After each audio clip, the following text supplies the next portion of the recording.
अस्सलाम वालेकुम स्टूडेंट्स। उम्मीद है आप सब खैरियत से होंगे। तो स्टूडेंट्स आज हम हमारा जो नेक्स्ट चैप्टर है उसको स्टार्ट करने जा रहे हैं।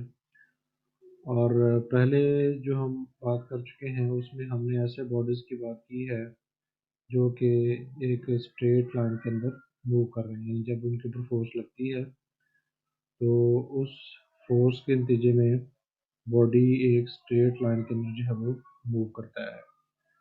तो अब ये है कि अगर किसी बॉडी पर फोर्स लगे और वो बॉडी जो है एक सर्कुलर पाथ के ऊपर जो है वो मूव करे तो उसको हम नाम देंगे सर्कुलर मोशन। तो ये जो हमारी स्ट्रेट लाइन की मोशन थी इसको हम रेक्टिलिनियर मोशन का नाम देते हैं। Rectilinear motion. तो चलें इसकी जो है वो रीडिंग करते हैं, उसके बाद फिर देखते हैं।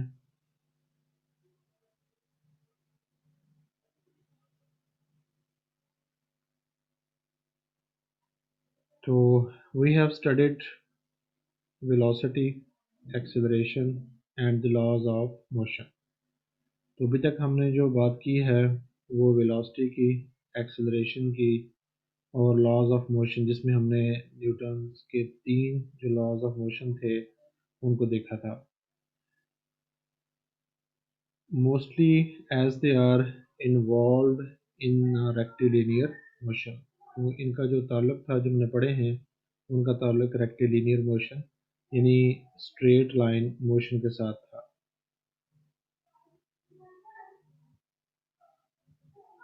Straight line motion. तो इसको ध्यान में रखिएगा कि रेक्टिलिनियर से जो है वो मुराद क्या है। तो रेक्टिलिनियर से मुराद ये होगी straight line motion. However, many objects move in circular paths। तो बहुत सारी चीज़ें जो हैं वो सर्कुलर पाथ के अंदर जो हैं वो रोटेट करती हैं। And their direction is continuously changing. और हर पॉइंट पे उनकी जो डायरेक्शन है वो चेंज होती रहती है। तो इसको हम इस तरह एलेबोरेट कर सकते हैं।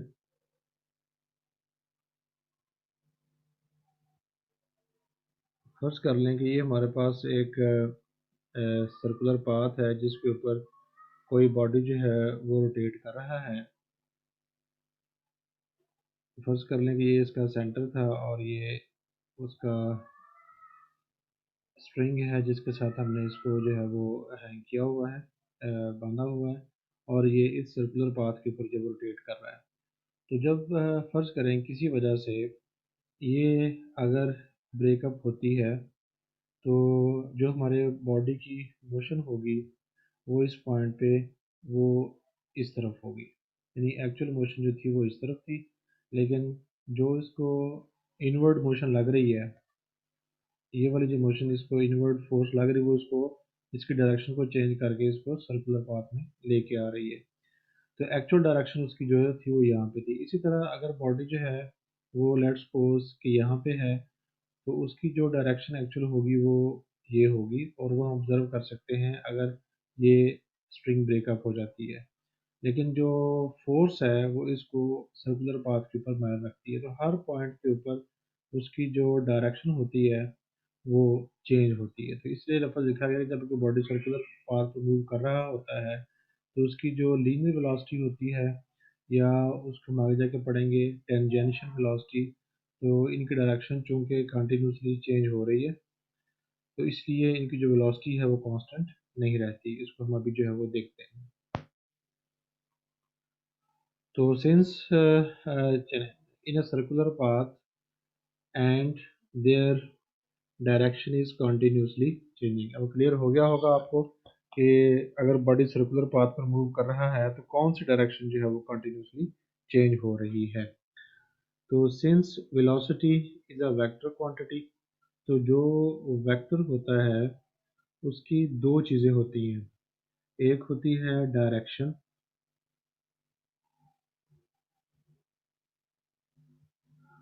और दूसरी होती है उसकी मैग्नीट्यूड। दोनों में से अगर कोई एक चीज़ भी तब्दील हो, चाहे ये तब्दील हो, चाहे ये तब्दील हो, तो वेक्टर जो है उसमें तब्दीली आती ही है। अब अगर बॉडी जो है बेशक यूनिफॉर्म वेलोसिटी से मूव कर रहा है, यानी उसकी जो स्पीड उसकी यूनिफॉर्म है, लेकिन इन स्पीड से मुराद मैग्नीट्यूड ऑफ द वेलोसिटी। अगर वो यूनिफॉर्म है लेकिन चूंकि उसके डायरेक्शन जो है वो तब्दील हो रही है, तो इसलिए अब उसकी जो वेलोसिटी होगी, वेलोसिटी जिसमें स्पीड भी आती है और डायरेक्शन भी आती है, वो कांस्टेंट नहीं होगी। ये हमारे पास एक वेरिएबल वेलोसिटी जो होगी, इन डिटेल इसको जाकर हम आगे देखेंगे। Means their velocities are not constant, क्योंकि उनकी जो डायरेक्शन है वो चेंज हो रही है, और डायरेक्शन के चेंज होने से वेक्टर में तब्दीली आती है। तो आगे उसकी जो है एग्जांपल दी गई है कि a stone wheeled around bye spring, कि अगर हम एक स्टोन जो है उसको बांध दें और एक रस्सी के साथ, और फिर उसको जो है एक सर्कुलर पाथ के ऊपर जो है वो हम घुमाएं, इस तरह ये है। A car turning around a corner, तो अगर किसी कॉर्नर के गिर्द कार जो है वो रोटेट कर रही है, या फिर जो हमारे सैटेलाइट्स हैं वो ज़मीन के गिर्द मूव करते हैं, तो ये सारे के सारे जो मसाले हैं, ये सर्कुलर मोशन की जो है वो एग्जांपल्स हैं। तो इस चैप्टर के अंदर जो इम्पोर्टेंट चीज़ें हमने पढ़नी है, उनमें सर्कुलर मोशन क्या होती है ये पढ़ेंगे, और सर्कुलर मोशन से रिलेटेड मोमेंट ऑफ इनर्शिया ये पढ़ेंगे। एंगुलर मोमेंटम जो है इसको हम देखेंगे। तो सबसे पहले हम बात करते हैं एंगुलर डिस्प्लेसमेंट की। तो जिस तरह हम ये पहले पढ़ चुके हैं कि अगर किसी बॉडी के ऊपर फोर्स लगती है, लेट्स सपोज कि हमारा एक बॉडी है और इसके ऊपर जो है इस डायरेक्शन में फोर्स लगी, तो ये कुछ ना कुछ जो डिस्प्लेसमेंट है वो ट्रेवल करेगा। तो इसी तरह जब एक बॉडी एक सर्कुलर पाथ के अंदर मूव करता है, जिस तरह ये डायग्राम में दिखाया गया है, तो उसका भी एक डिस्प्लेसमेंट होता है जिसको हम एंगुलर डिस्प्लेसमेंट जो है वो कहते हैं। अब इसको एंगुलर इस वजह से कहते हैं क्योंकि it is measured in terms of angle. जो डिस्प्लेसमेंट होता है वो इज मेजर्ड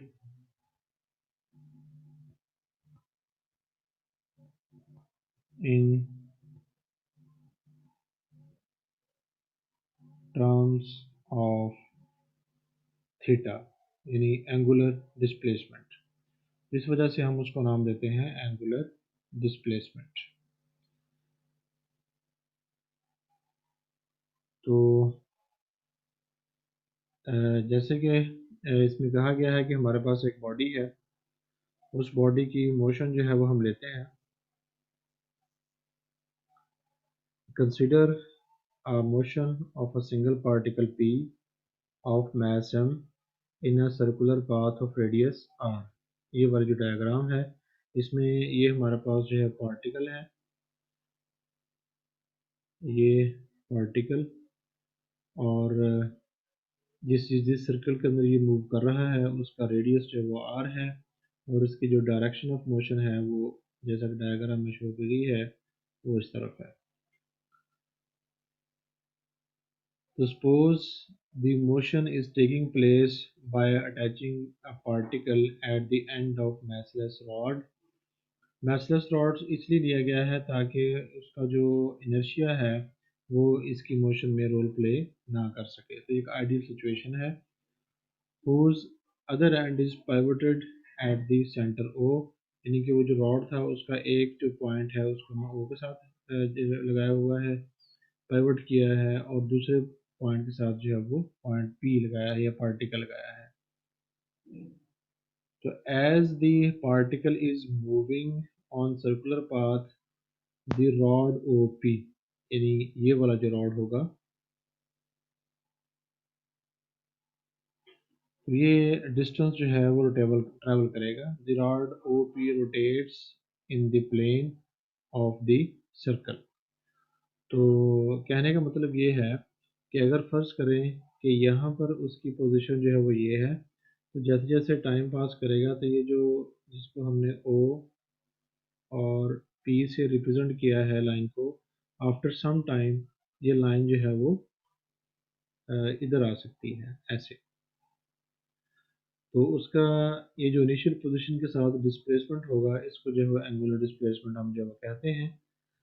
तो जैसे जैसे ये मूव करेगी, तो जिस प्लेन के अंदर सर्कल होगा उसी प्लेन के अंदर जो है एंगुलर डिस्प्लेसमेंट होगा। तो the axis of rotation passes through the pivot point। तो एक्सिस ऑफ रोटेशन क्या होता है, इसको हम देखते हैं। अगर कोई चीज़ रोटेट कर रही हो, यानी फर्ज करें कि ये हमारे पास एक सर्कुलर पाथ है। चलिए ये जो नीचे वाला डायग्राम है इसको हम देख लेते हैं। तो पॉइंट पी जो है वो इस पाथ के ऊपर जो है वो रोटेट कर रहा है, इस पाथ के ऊपर जो है वो रोटेट कर रहा है। तो इस पॉइंट की गिर्द जो है वो रोटेट कर रहा है।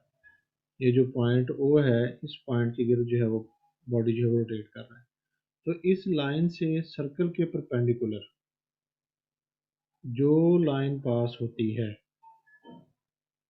उस लाइन को हम नाम देते हैं एक्सिस ऑफ रोटेशन।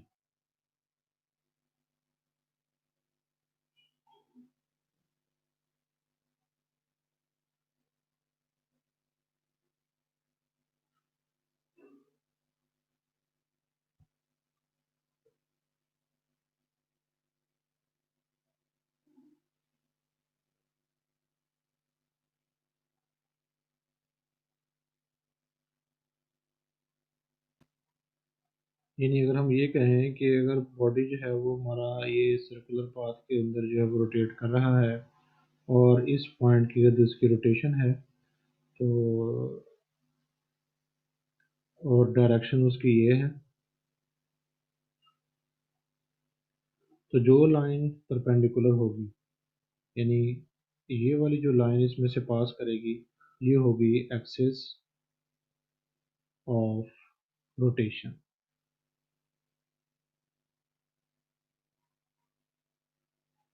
तो अगर, क्योंकि ये जो लाइन है ये जो सर्कल की प्लेन है उसके साथ ये परपेंडिकुलर है, तो अगर कोई और लाइन होगी जो पास तो इसी में से करे लेकिन वो सर्कल की प्लेन के परपेंडिकुलर नहीं होगी, तो वो एक्सिस ऑफ रोटेशन नहीं होगी।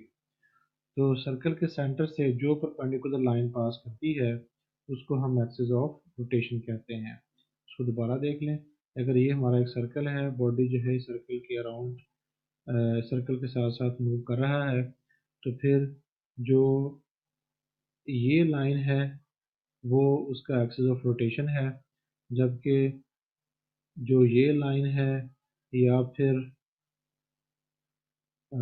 ये लाइन है जो सेंटर में से तो पास कर रही है, लेकिन इनको जो है वो हम एक्सिस ऑफ रोटेशन जो है वो नहीं करेंगे। तो ये हमारे पास है एक्सिस ऑफ रोटेशन। तो इसको हम डिफाइन इस तरह कर सकते हैं कि any line,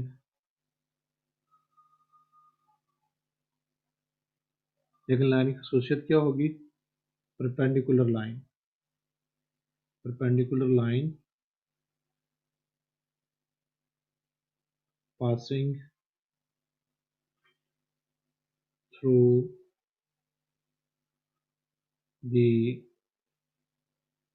center of the circle, जिस सर्कल में हमारा बॉडी जो है वो मूव कर रहा था।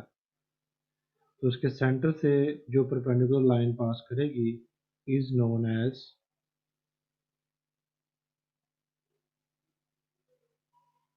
Axis of rotation.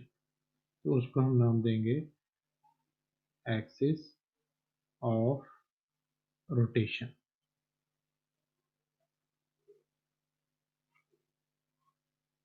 जी अब जो है वो हम बुक की तरफ चलते हैं। तो अब आपको पता चल गया होगा कि एक्सिस ऑफ रोटेशन से जो है वो क्या मुराद है?